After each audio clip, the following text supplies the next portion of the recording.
Bonsoir à toutes et à toutes. Je voulais vous parler aujourd'hui de la circulation sanguine. En effet, nombre de personnes ont des problèmes de circulation sanguine, des jambes qui font mal, des jambes lourdes, des douleurs, des démangeaisons, des jambes gonflées ou des crampes. Et même quelquefois, les veines se déforment tellement que ça devient des varices, des hémorroïdes, et même donc provoquer des caillots et devenir une phlébite. Alors pour ça, qu'est-ce qu'il faut faire? En fait, on a un sens dans la circulation sanguine qui va vers le cœur et les poumons. Et quelquefois, le sang va redescendre vers les jambes, et ce n'est pas normal. Alors, il faut savoir que le sang représente 5 litres dans notre corps, et la lymphe, donc qui fait partie du circuit lymphatique et de notre circulation, fait à peu près 2 litres. Et tout ça, en fait, la lymphe, c'est le fleuve nourricier de notre corps, et c'est aussi notre tout à l'égout. Et on a aussi d'autres liquides dans notre corps, bien sûr, on a de 10 à 14 litres en total. Il faut savoir qu'il y a 2400 litres de sang qui coulent dans notre corps et qui sont recyclés donc par le foie. Tout cela pour vous dire que le foie est donc un grand consommateur d'énergie pour éveiller à notre circulation sanguine, et qu'il faut donc veiller à ne pas engorger votre foie. Il ne faut pas charger anormalement votre foie. Notre organisme doit donc se débarrasser de toutes ces toxines qui circulent et qu'on va évacuer. On va les évacuer par nos émonctoires. Les émonctoires, donc on a la peau, les poumons, les reins, l'intestin, et le foie, et voilà, tous ces organes-là vont vous aider à vous débarrasser des toxines.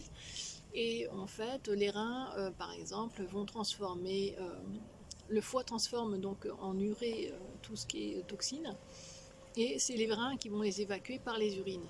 Ensuite, toutes ces toxines, donc l'acide urique, peut se cristalliser dans vos articulations ou déclencher des crises de gouttes ou des rhumatismes. Il faut savoir que donc, si votre circulation n'est pas bonne, il y a tout qui va aller avec ça.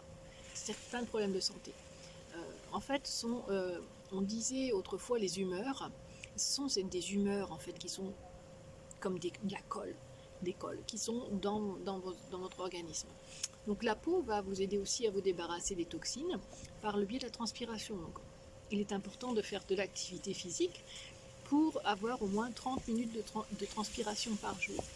Il faut boire beaucoup d'eau, au moins 1,5 litre si possible, et en dehors des repas, parce que ça va apporter une fluidité aux humeurs, et donc elles vont circuler mieux et vont pouvoir s'éliminer mieux. Il faut faire du sauna, du hammam, pour aider à détoxiner la lymphe. Il existe aussi des compléments alimentaires, on va en parler tout à l'heure.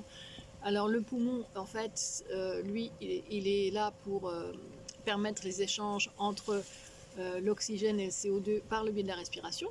Et donc, si le trio foie, vésicule biliaire, intestin n'arrive pas à faire son travail de filtration, la voie respiratoire, où le sang passe aussi, forcément, va aider à prendre en charge l'élimination. Tout ce que le foie n'a pas pu faire, c'est notre respiration. Donc il est important de bien respirer, et encore là, de pratiquer un exercice physique, sinon on va s'encrasser. Le mot, il veut dire bien ce qu'il dit. Ensuite, donc le foie il faut penser à faire des détox régulières pour justement ne pas qu'il soit encrassé. Et si votre foie est congestionné, de toute façon, ça va déclencher les mauvaises circulations veineuses, les varices et les hémorroïdes. Ça, c'est clair. Ensuite, nos reins, ce sont des filtres vivants, donc ils reçoivent environ 180 litres de sang par jour, donc d'où l'intérêt de les aider aussi, et les déchets vont être transformés en urine. Donc toutes les maladies qu'on peut déclencher sont souvent les conséquences d'une boisson insuffisante. Enfin, les intestins. En fait, il est important d'aller à la selle tous les jours, parce que sinon, vous allez agglomérer des choses, des matières fécales, qui vont empêcher le retour veineux vers l'artère, la saphène, et donc cette saphène va vous permettre donc de bien marcher, de ne pas avoir des problèmes de jambes, et si elle est bloquée par un intestin trop important, et bien là, ça va mal circuler au niveau des jambes. Et donc, il faut évacuer tout ça. Et donc, si votre intestin n'évacue pas bien, eh bien, il va être, dans ce cas-là, devenir poreux. Parce qu'en fait, toutes les molécules qui sont à l'intérieur vont altérer en fait les parois de l'intestin, qui va être donc en fait surtout si vous mangez acide, hein, si vous transformez votre corps de façon acide en ayant une mauvaise alimentation, ça on en a déjà parlé dans une autre vidéo, eh bien votre corps va s'acidifier et donc votre intestin va devenir poreux et va mal évacuer les toxines, et donc au lieu de les évacuer naturellement, elles vont passer à travers l'intestin. Voilà, et il faut aussi donc chercher à mobiliser le sang par la lymphe, et donc la lymphe qui, je vous dis, est la poubelle, hein, de notre circulation sanguine.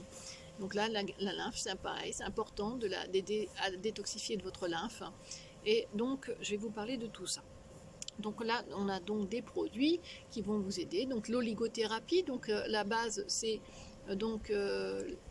dans l'oligothérapie, ça sera du manganèse cobalt qui va aider à la circulation sanguine. Ensuite, on a la silice, donc aussi, qui est la base de notre corps, de notre fonctionnement. Ensuite, il y a la gémothérapie, donc le châtaignier, le marronnier, le noisetier, la vigne rouge, le ginkgo biloba, le noyer vont vous aider aussi à veiller à ce que vos veines puissent bien circuler, le sang puisse bien circuler dans vos veines. Ensuite, vous avez les infusions qui peuvent être très bien au niveau de la circulation, si vous aimez ça, tout ce qui est infusion d'ortie ou infusion spéciale circulation. Ensuite, il y a des ampoules tout simplement qui s'appellent Vénoxyl, qui sont juste bien conditionnées pour la circulation veineuse. Ensuite, vous avez donc la vitamine C qui est très importante aussi pour activer votre circulation sanguine et faire fonctionner tout votre corps en fait, hein. La vitamine C, c'est toujours important. Donc vous avez aussi des huiles essentielles, et quand vous avez très mal, vous pouvez prendre des huiles essentielles et vous faire des massages ou acheter des